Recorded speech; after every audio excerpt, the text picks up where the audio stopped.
चीनी विदेश मंत्रालय ने पूर्वी लद्दाख में गलवान घाटी समेत 4 जगहों पर सैनिकों की वापसी का जिक्र करते हुए शुक्रवार को एक बयान में कहा कि रूस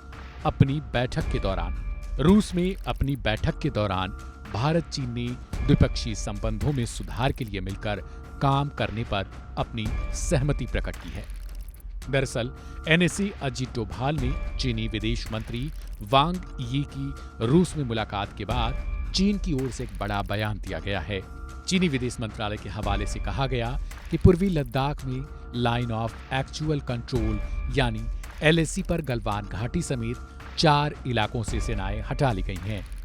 चीनी विदेश मंत्रालय के प्रवक्ता माओ निंग के मुताबिक बॉर्डर पर हालात स्थिर और कंट्रोल में हैं।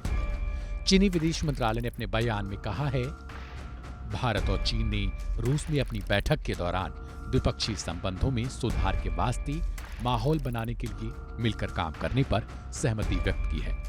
राष्ट्रीय सुरक्षा सलाहकार अजीत डोभाल और चीनी विदेश मंत्री वांग यी ने गुरुवार को रूस के सेंट पीटर्सबर्ग में ब्रिक्स सदस्य देशों में सुरक्षा मामलों के लिए जिम्मेदार उच्च स्तरीय अधिकारियों की बैठक से इतर बातचीत की।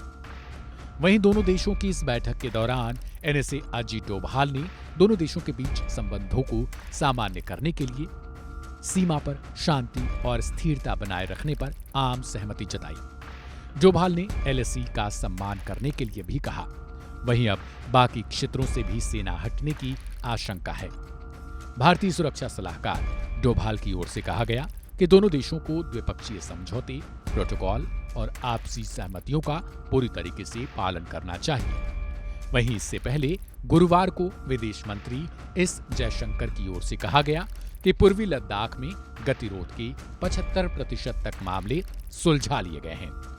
गौरतलब है कि पूर्व में स्विट्जरलैंड में हुए एक समिट के दौरान विदेश मंत्री एस जयशंकर ने कहा था कि 2020 में चीन और भारत के बीच गलवान में हुई झड़प ने दोनों देशों के रिश्तों को बुरी तरीके से प्रभावित किया है। बता दें कि इससे पहले भारतीय और चीनी सेनाओं के बीच मई 2020 से टकराव की स्थिति बनी हुई है। दोनों देशों के बीच सीमा विवाद का अभी तक कोई नतीजा नहीं निकला है। हालांकि दोनों देशों की सेनाएं एलएसी के कई पॉइंट से अलग हो चुकी हैं। इस खबर में फिलहाल इतना ही। बाकी की हम और ताजा तरीन घटनाओं से जुड़े रहने के लिए चैनल को सब्सक्राइब करें और बेल आइकन को दबाएं।